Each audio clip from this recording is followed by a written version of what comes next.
dnes sme si chceli uctiť Deň Zeme v Poltári a myslím si, že sa tento deň vydaril perfektne. V spolupráci aj so školami sme absolvovali taký výlet, ktorý bol spojený aj so zbieraním smetí. Cieľom dnešného stretnutia je to, aby sme vyzbierali presne po ľuďoch odpadky, ktoré nepatria na zem a to už nie do hory, do lesa. A hlavne, aby ste sa to aj vy tak priúčali, že keď dojem niečo, tak nehodím na zem, ale hodím do koša. Toto je veľmi dôležité.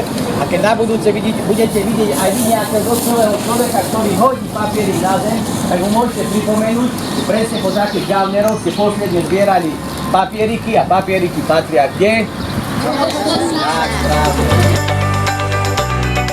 Takže oficiálne sme začali pred kultúrnym domom, potom sme sa presunuli pod Starý Háj. Následne sme išli ku studni, ďalej sme pokračovali smerom na Slanú Lehotu, kde bol aj dúb a ďalšie iné atrakcie, o ktorých nám porozprával náš sprievodca, pán Michal Dudáš. Tak nachádzame sa na stanovišti číslo 1 a prejdeme si taký kratší úsek tohto naučného chodníčku popod Starý Háj. Potom sa zastavíme pri jednej studni a tuto už ďalej nepôjdeme, tak tu si môžete pozrieť tento obrázok. Tak toto bola takedy ešte, keď tu boli husiti v tom 15. storočí, tak postavili taký val pod Starým Hájom a no, pravdepodobne tam bol nejaký rybník, jazero, alebo za tým účelom si to proste postavili. No. Bohužiaľ, príroda a ľudia to nehali v takom stave, že ešte ja, keď som bol taký malý ako vy, tak my sme sa tam chodili hrávať. Volali sme to priehrada, ale potom to buldozerom čiastočne zrovnali poľnohospodári a druhá strana je ešte zachovala, takže to vidno, ale už je to také, že za pár rokov sa to rozpadne celkom. No. A potom sa zastavíme tu pri tejto oddychovni a pozrieme si tú stredovekú studňu a potom ďalej vám poviem, že na čo asi slúžila tá studňa. Dneska sme sa zúčastnili akcie. Aká akcia to bola? Tam, kde sme zbierali plasty a odpady. A na základe čoho sme sa tak rozhodli?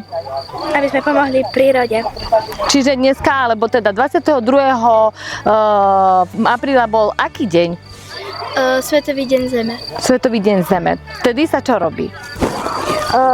Pomáha planete. Zbierame odpad. Veľmi ma teší, že deti to zaujímalo, pýtali sa, boli otázky, odpovede, takže určite bol tento deň prínosný vo viacerých smeroch aj pre ne.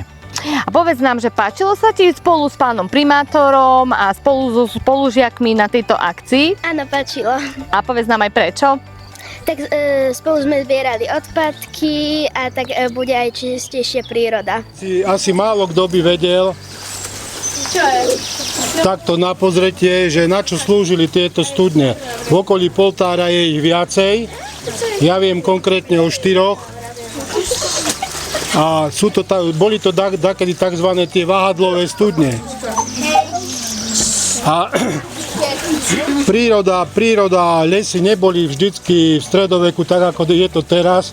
Toto boli väčšinou, tento les tu nebol a boli tu pasienky a pásol sa tu dobytok a pravdepodobne sem chodievali pastieri napájať svoje kravičky alebo ovečky proste. Čiže tieto studne takto osamelé sú v lese teraz preto, že príroda zabrala pastviny a rozšírila sa a tieto studne sa teraz nachádzajú v lese. Jedna je tu, jedna je v Cerinách, jedna je na Zelenom a jedna ešte v Kupenskej bani. Ale všetky sú už takto v lese a to preto, lebo les sa rozšíruje a nakoniec studne sa, potom ľudia sa čudujú, že prečo sú tie studne v lese a oni sú vlastne preto, že studne zostali a pasienky zarástli lesom. No a túto oddychovňu sme si spravili, ja neviem, pred nejakými 5 rokmi, sme brigádovali, že keď náhodou pojete stadiaľto na prechádzku, aby ste si tu mohli posedieť, prípadne upieť slaninku alebo špekačku, oddychnúť alebo skryť sa v prípade, že by pršalo a tak. Takže šanujte si to, a keď nejaké smeti máte so sebou, tak treba si to zobrať do hatižáka a odniesť domov, aby tu zostalo stále čisto, tak ako je to teraz.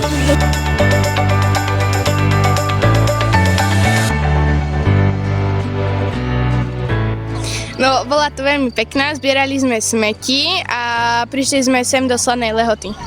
A ty nám povedz, že čo sme v tom lese našli v podstate? Tak papiere, plasty, niekde bolo aj sklo, plechovky. Samozrejme separujeme, to je prvoradé a snažia sa všetci poctivo separovať v Slanej Lehote. Ja som veľmi rada, že ste práve sem zavítali k nám, že ste si našli tú cestičku a že ste teda prešli lesom až k nám a snažili sa čistiť. Dokonca mi detičky prezradili, že tých smetí bolo málo, čo je veľmi dobré a dobré znamenie, že sme uvedomelejší ľudia a nenechávame ten bordel v lese. Takže chránime prírodu ako sa dá. Takže aj v dnešný deň chcem poďakovať hlavne pánovi Dudášovi, sprievodcovi dnešného dňa, samozrejme aj školám, aj zamestnancom Mestského úradu, ktorí na dnešnej akcii boli a spoločne sme strávili tento deň takouto aktivitou.